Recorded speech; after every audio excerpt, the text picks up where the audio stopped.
The Tampa Bay Buccaneers, that's who we're covering next. We're covering all these teams.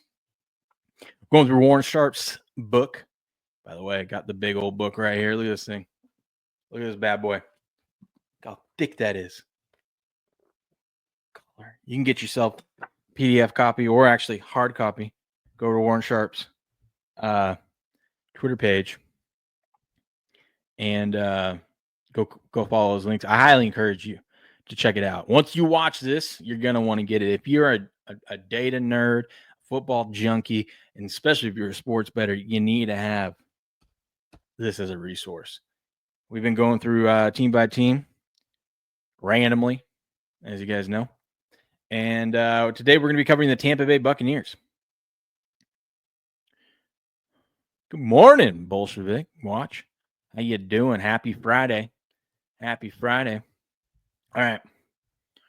If you're watching this on the either the playback or on the standalone video that I clip out and post, come catch us live every day, 4:30 a.m. Pacific Standard Time. All the links to where I'm streaming is down below: Rumble, YouTube, X, Kick, and Twitch. As you can see on the screen right there, those are my handles. Come check it out. We're about to pass 10,000 followers on Rumble. That is wild. You guys are crazy. All right, we're heading to Todd Bowles' 4th year as head coach. Got a new offensive coordinator because the other one left to go be the Jag. Yeah, he's a Jags head coach now. But John Grizzer, all that. And then heading the 4th year of Casey Rogers as the defensive coordinator for the Bucs.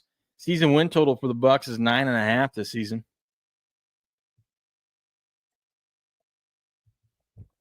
That's right, Patriot. Another 9.5, another iffy number. Let's take a look at the schedule here. The one thing that me, I love to look at that Warren Sharp talks about. Now, if you look, so I was looking into this yesterday, right? Warren Sharp has pointed out about the rest advantage and disadvantage throughout the season. And it's not so much if you have a big rest disadvantage, but I think it's just the accumulation throughout the season where they happen in the season now. And like you saw with the Commanders yesterday or the Redskins, they have like 2 games where they're playing teams off buys where they have a full 7-day disadvantage. I think things like that accumulate more than like just net. So like for example, net here for the Bucs, it's 1, 2, 3, 4 games that they have rest disadvantage of, but then 2 games that they have the rest advantage. So net 2 games of rest disadvantage. But I think for the Bucs, I think if you look early on in the season, they get all those rest disadvantages out of the way. Then they have their bye, and then after their bye, well, obviously after their bye, they're gonna have a rest advantage over a team that doesn't have a bye. But then they don't have any disadvantages, and they actually have 1 advantage against a divisional opponent. So I think you get to break it down. But if you look, he breaks it down over the last like 25 years, and the rest disadvantage, it's not good for teams for covering. But if you go back to after COVID, so if you take the 21 season on, actually a lot of these teams, it's more profitable betting on, just slightly more profitable betting on the team that is actually at a rest disadvantage. So what I want to look at this year, that I was thinking about is, okay, how do those teams play? If these teams are starting to figure out that, having a rest disadvantage isn't all that big of a deal, why don't we look at, okay, what happens the game after that?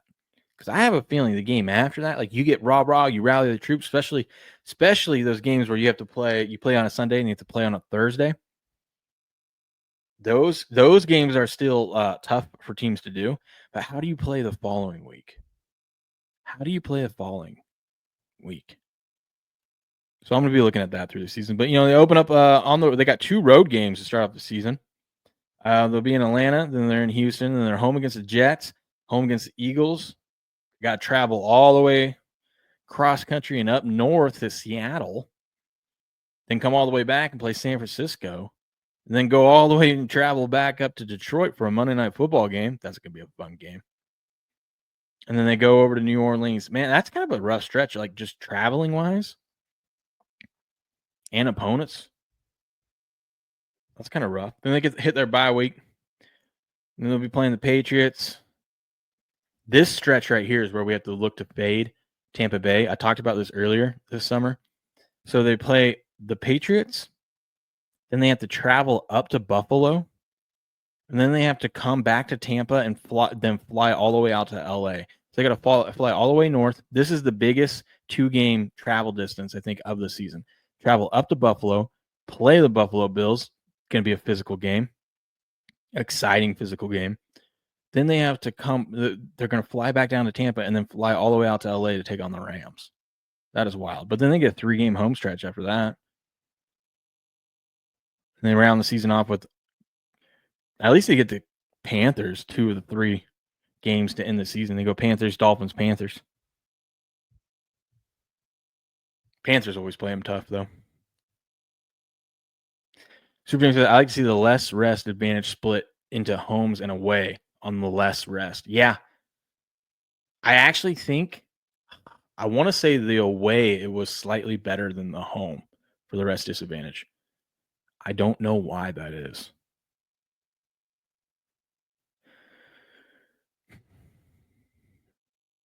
Last 6 look pretty soft. Yeah, if they're healthy by the end of these, that's a big deal, though, if you're healthy. We know this season, and we know this older Buck team. Got to be concerned about health. But key players they lost at the Tampa Bay Bucks lost this last season. Robert Hainsey, their center, he gone. That's not good. So you lost your center. Tristan Wirfs is going to be out for 3 to 4 games. Not good. Edge rusher Joe Tyrone, Jordan Whitehead. He's gone. Justin Skoll, their left tackle, and they lost another left tackle. Yeah, I don't know why people. I think this offensive line is going to be shaky to start the season. I like Atlanta in game 1. By the way, I took a. Where's my wallet? I looked at the week 1 lines, and I wrote this. I haven't bet anything yet. Okay, other than San Francisco, you guys already know San Francisco is the lock of the century, of the year, of the day. I wrote down right here on this little piece of paper. Wrote down my initial gut instinct, lines that I'm looking at. In a couple weeks, when we get into August and training camp gets going, I'm going to pull this thing back out and we'll go over it live and see if the lines moved on any of these or whatnot. But these are the picks that I like for week 1 so far. I got an interesting one in there too. I got Caleb Williams.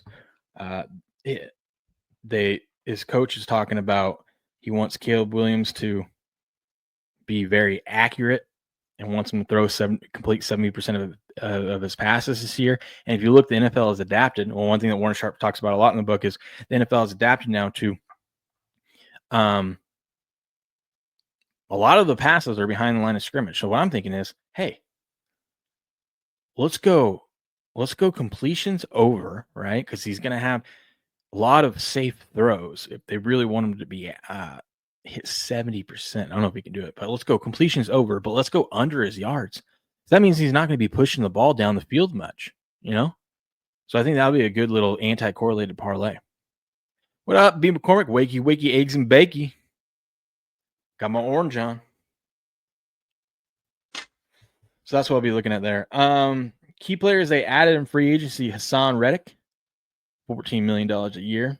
Riley Dixon. Oh, they added a punter. Look at that. Charlie Heck and Kendall Vildor. Not much going on for them in free agency. They didn't have much money to work with. Players they drafted: the first round pick, 19th overall, wide receiver Emeka Egbuka, Ohio State wide receiver. That was a good pick for them. They need a young wide receiver to fill in when one of their guys gets injured. Second round, they took a cornerback, Benjamin Morrison, out of Notre Dame. And in the third round, they went cornerback again, Jacob Parrish out of Kansas State. Fourth round, they took a linebacker, David Walker, out of Central Arkansas. Damn. Oh, look at that. They took an SMU guy, Patriot. They took Elijah Roberts. And then Tez Johnson in the 7th round. See if he makes a team. Including the play. So let's dive into breakfast taco. Ooh. You guys are making me hungry this morning. Let's dive into Tampa Bay preview here. Including the playoffs, the 24 Buccaneers won the same number of games in 23, 10. But the Buccaneers were in 24 last year. The Buccaneers were a much better offense than in 23. And it was because of three factors: coaching, quarterback performance, and Bucky Irving. Entering 24, the offensive personnel didn't change much. The QB was the same, receiving core is the same. Offensive line was tweaked, but not massively. Yeah, they had Ryan Jensen retire. That's about it. And while a fourth-round rookie running back getting added to the mix didn't sound like it would be a huge component of the 24 season, he certainly became one. But the biggest change was the offense. Prior OC Dave Canales was hired as the head coach of the Carolina Panthers. Replacing him was former Kentucky offensive coordinator Liam Cohen, who is now the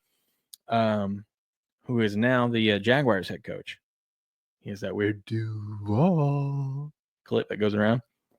Last year, Warren Sharp wrote, "I've been beaten down from watching former Buccaneers offense coordinator Brian Leftwich and Dave Canales continue to run the ball on first down at the highest rates in the NFL, despite these runs gaining no yards, doing nothing but setting up second and long. Tampa Bay must find a way to become more efficient on early downs. First half early downs, first and second, are optimal time to evaluate intent and philosophy from a play caller. Extract third downs, which are 100% dependent on yardage to go for a first down.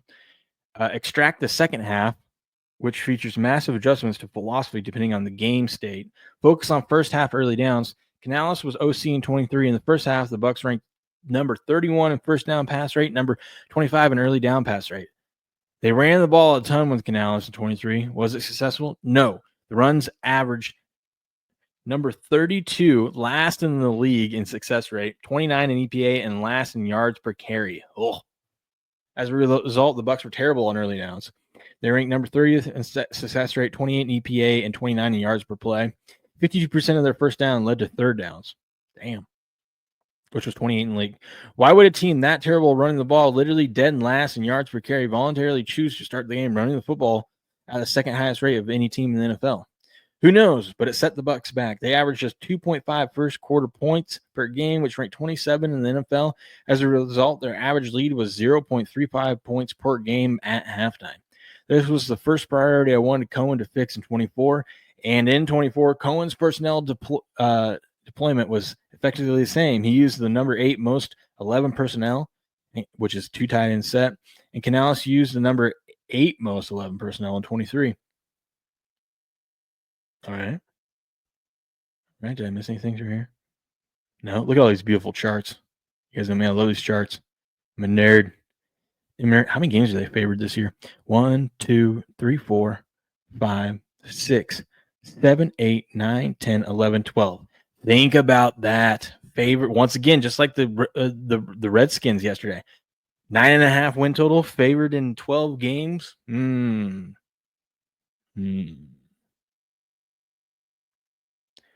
Paige says, I don't know if Tampa Bay has this year. That O-line is not elite. That's what I'm saying. I have concerns about O-line. I have concerns about health.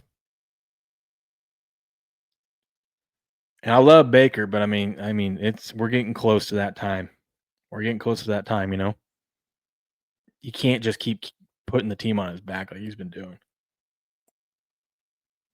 Cohen's use of motion and play action was relatively similar as well, but Cohen made very smart decision to pass first on early downs to start games.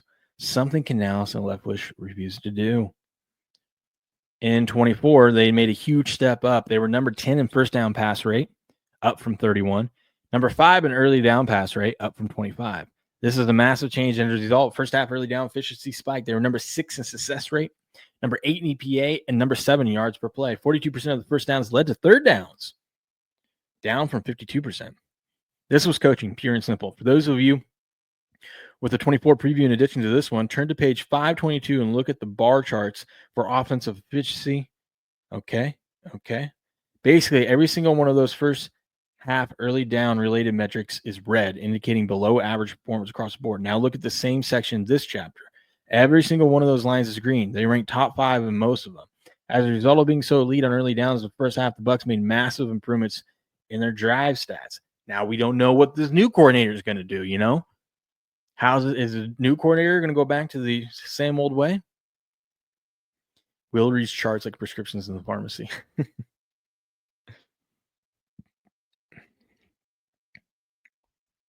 The results were not close, but this leads to one thing that I could not understand and was extremely frustrating. With stats like these, and referring to number 2 score rate, number 3 points per drive, how in the world did the Bucks hold halftime leads in only 7 games last season? See? It's something to be concerned about going into this season. I think you're onto something, Patriot. I think you're onto something here. All right.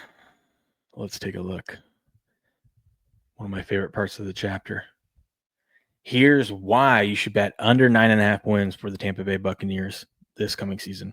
A season that saw the secondary surrender an average of 243.9 yards per game, which was 29th in the NFL, while forcing just 7 interceptions. It's unclear if the Bucs have done enough to improve the secondary. They did select Notre Dame's Benjamin Morrison and Kansas State Jacob Parrish with their second and third round picks, but whether or not this will be enough to turn the ship around after allowing 4,100 yards to opposing quarterbacks remains to be seen. Several changes were made to the Buccaneers coaching staff this offseason as Jacksonville hiring a former offensive coordinator Liam Cohen as their newest head coach shakes up the chain of command at Tampa Bay. The Bucs have grown accustomed to replacing offensive coordinators. Cohen replaced now Panthers head coach Dave Canales after the 23 season, but the changes on offense could end up being problematic. Also, I would throw in health. We had they already have Chris Godwin had to go get his knee scoped. Apparently they were aware of that and were planning on it, but still not good for someone with injury history. Baker. Let's see why. Here's why you should bet over 9.5 wins for the Tampa Bay Buccaneers upcoming season. Baker Mayfield, captain of one of the NFL's deadliest offenses in a year that saw career highs in every major passing metric for the former number 1 overall pick. He passed for 41 of the team's 45 offensive touchdowns, leading the Bucs to top 5 numbers in completion percentage, 71.5% passer or 71.5% completion percentage, a passer rating of 106.8, passing first downs for 224 passing first downs, and total offensive EPA of 122.63. Which makes me think, can he do it again? I don't know. I would say no. History would tell us no. All metrics to me are pointing no. But this is why you should bet the over. As much as Tampa Bay struggled against the pass, they saw much more success against the run. They allowed just 1,663 rushing yards with a 65.3% success rate. Yeah, you're not running on that Tampa Bay team. Bucky Irving's rookie season as a Buccaneer was a special one. As a 4th-round pick, finished 10th in rushing yards.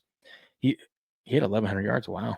He led the unit to the NFL's 4th highest rushing total, with Tampa Bay backs racking up an average of 5.1 yards per rush and leading the league in average yards after contact, 3.61.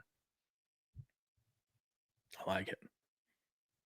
See, this is what I don't get, man. That offensive line is changed and it's banged up, yet they have their offensive line. Maybe this is when it's fully healthy, but it's not healthy. They have Tampa Bay's offensive line as a unit ranked 4th in the NFL. That doesn't seem right to me. But his team's numbers are pretty dang good. They're pretty spot on. So that is interesting. Todd Bowles is the 14th best head coach. Get out of here. No one considers Todd Bowles the 14th best head coach. I mean, they held leads at halftime in 9 games in 23. That was the bottom 10 first half scoring. In 23, they ranked 27 in the first quarter scoring.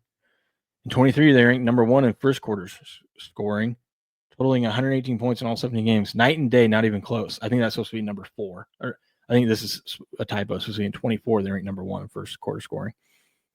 That is night and day. But they only held leads at halftime in 7 games. On top of scoring 118 points in the first quarter, the Bucs added a whopping 134 more points in the second quarter. That ranked number 10 in the NFL. How were they ahead in only 7 of the 17 games? The answer had had nothing to do with Cohen or the offense. They were exceptional. Blame Todd Bowles and the defense. There we go. Now we're going to start bashing on Bowles. That's what I'm talking about. Let's see. Gotta look at these charts. Love them. Once again, just like in 23, Baker had to play from behind and try to explode in the fourth quarter to win games.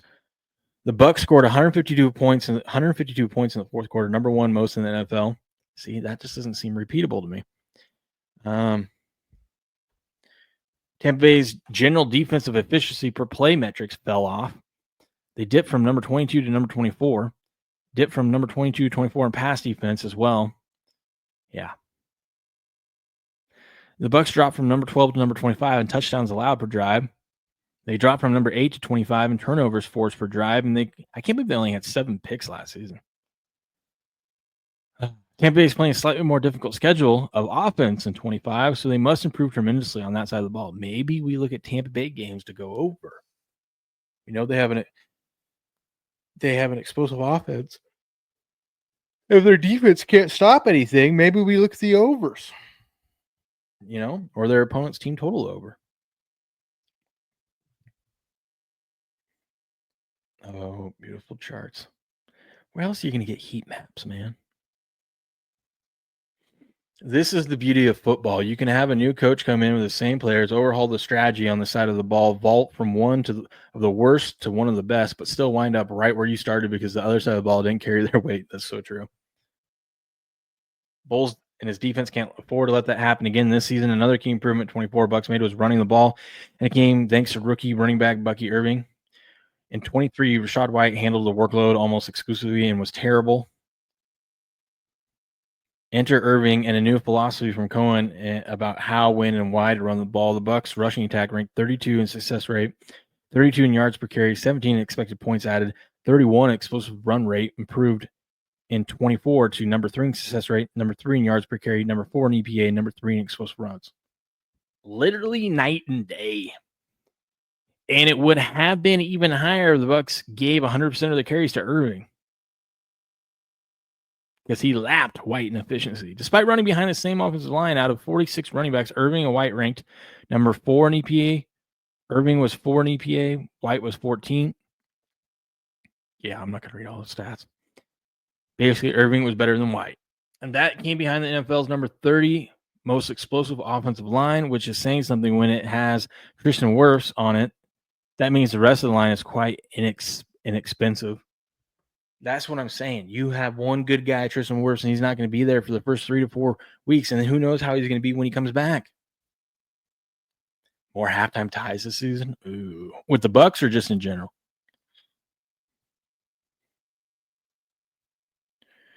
In 25, the offensive line will rank number 4 least expensive line in the NFL. It remains extremely inexpensive, and with the same personnel, in fact, the team has every starter returning this season. Not only are they bringing back the entire starting line, but everyone outside of right tackle Luke Godek is under contract for multiple years. Top of that, the Bucks will be facing the number 3 easiest schedule of run defenses. Ooh, that means we got to look at Irving rushing over. Count it. Hopefully, the Bucks will choose to limit White to a pure backup role. White has not only been much worse, but he is in his final year of his rookie deal. Irving is in year 2 and ready to take a full workload. I mentioned at the start of the chapter there were 3 reasons the Bucks were much better on off. Okay, let's dig into Mayfield's performance. After 23, I wasn't really sure what to expect from Mayfield. In 24, he surprised me, like he surprised many. Didn't surprise me. I knew he'd do it. 23, he thrived on 3rd and 4th down production. I won't review the numbers here, but suffice it to say he ranked 29 or worse in EPA, success rate, yards allowed, and or yards per attempt, and accuracy on early downs.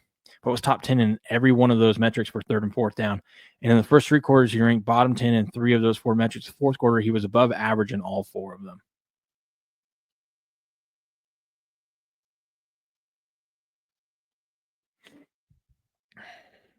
Here's stuff about their draft class. We'll skip over that. Baker Mayfield had, let me see. Okay. Baker Mayfield had his best season of his career, setting career marks and completions at 407, attempts at 570, completion rate 71.4. That is crazy. He completed 71.4% of his pass attempts.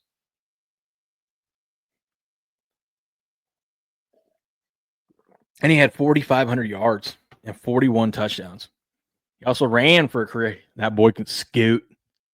That boy, there he goes. Baker, he can scoot. He runs, but when he runs, it's always when it needs to happen. It seems like every time he runs, he gets just enough for that first down. That boy can scoot. Ran for a career high 378 yards and 3 touchdowns. This will be the 9th different coordinator Mayfield has had in the NFL. He has bounced around a bit, but only once in his career has Mayfield had the same play caller back-to-back seasons. New coordinator Josh Grizzard was with Tampa Bay last season as a passing game coordinator. So the hope is he still incorporates the components that led to success last year.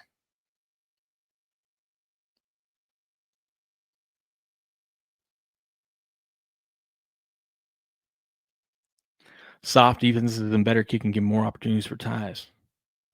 Speak it. Oh, let's talk about fantasy. What players we look for fantasy?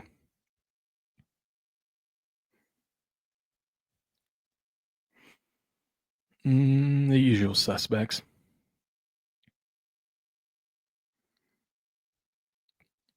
They don't really say much here. I'm just skimming through it. They're just giving you stats from last year.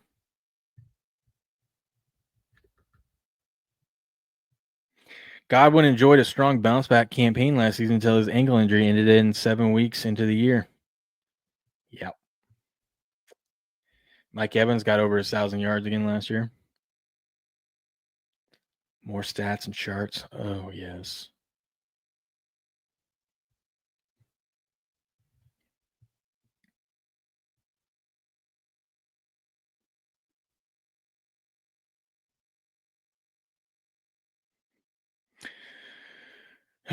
Tampa Bay has the 10th ranked strength of schedule this season.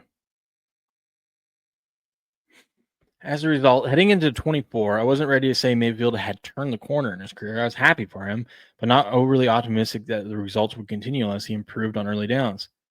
Once again, was clutch as he could be on third down. He ranked top 5 in all the categories, outstanding numbers for a second straight season on third down. But this time, he was also tremendous on early downs, in the top 10 for most of those. One thing Cohen did on these downs to help Mayfield was lower the target depth on early downs. Hey, funny how that works. Mayfield reduces target depth from 7.8 air yards to 6.6. I'm telling you, that's one thing. A lot of these NFL quarterbacks are throwing behind the line of scrimmage more and more. Hell, yeah, Bucky Irving. Why wouldn't you?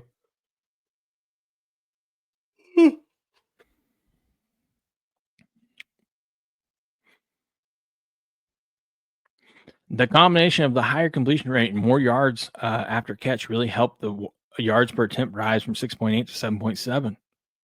Adding context to how solid Mayfield's 24 season really was, the Bucs sat at 4-2 before Week 7 against the Ravens. Mike Evans was already managing a hamstring issue that limited his participation in practice, leading up to the matchup. Despite these concerns, Evans started the game and achieved a milestone by catching his 100th career touchdown pass in the first quarter. However, in the second quarter, while attempting another touchdown reception, Mike Evans aggravated his hamstring and left the game. In the same Week 7 game, with less than a minute remaining, the Buccaneers trailing 10, Chris Godwin suffered an injury.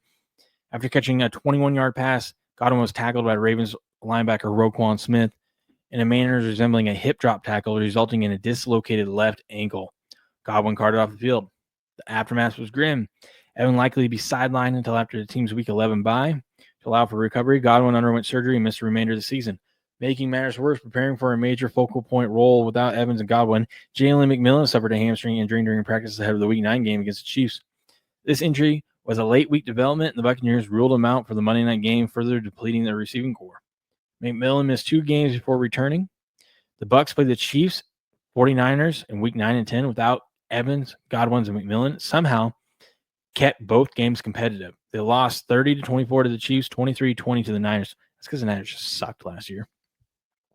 Following the bye, the Bucs got Evans and McMillan back, won 6 of 7 games to close the season and advance to the playoffs. The fact this team was able to pass the ball as efficiently as they did without multiple key pieces for lengthy stretches is a testament to Mayfield and Cohen. Fortunately for Mayfield, Cohen is now the head coach of the Jacksonville Jaguars thanks to the success he brought the Bucs last season. It's true. How old is Evans? He's been in the NFL for a while. Yeah, I think he's been in for 12 years. Let's see. Mike Evans is 31 years old.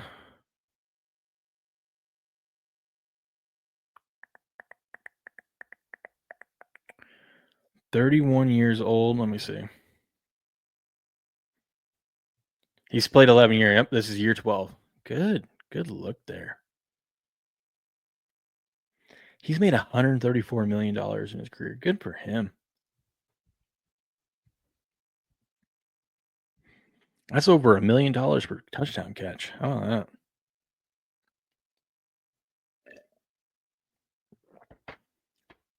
Under Cohen, Mayfield posted career highs in all of these stats. I'm not going to read them off. It's basically all of them. While in LA, it was Sean McVay calling plays, not Cohen. So in just last 5 seasons, Mayfield has worked with 6 different play callers. That's crazy. That won't be easy. Not as easy as their schedule. As this year, the Bucs played the 10th easiest schedule of opponents based on win totals and number 10 easiest based on efficiency. What does this offensive look like without the architect who transformed it? Can Josh Gizzard carry the torch? Can he get the unit to produce over 90% of what it did last year? Gizzard most recently worked under Cohen as the Bucs pass game coordinator, but previously worked under Mike McDaniel. Ugh.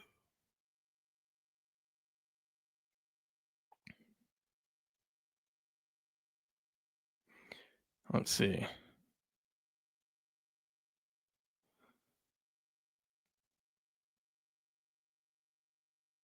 The trio of Mike Evans, Chris Godwin, rookie first-round selection, Emeka Egbuka is on a short list to be the NFL's most dynamic wide receiver core in 25. Tampa Bay will be one of the most exciting teams to watch and has a legitimate chance to secure its 5th consecutive NFC title in a division race that will come down to the wire.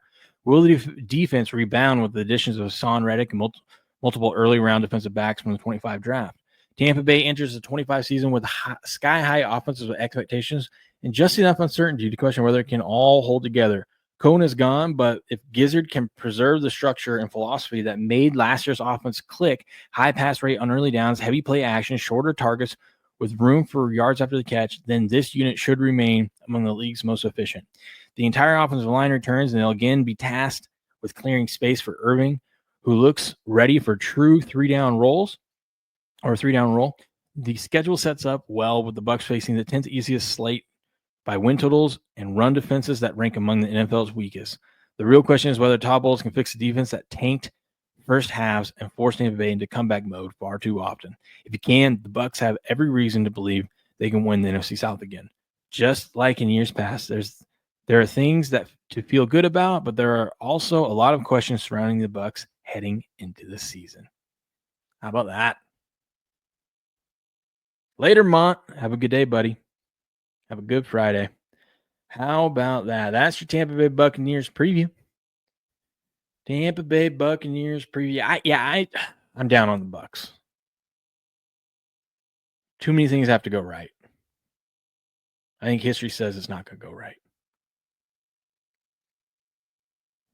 But we'll see. Maybe they'll learn to run the ball on first down efficiently. But that division is terrible, so you never know. Make sure you like this video, subscribe to the channel, and catch you guys live in the morning or on the next video.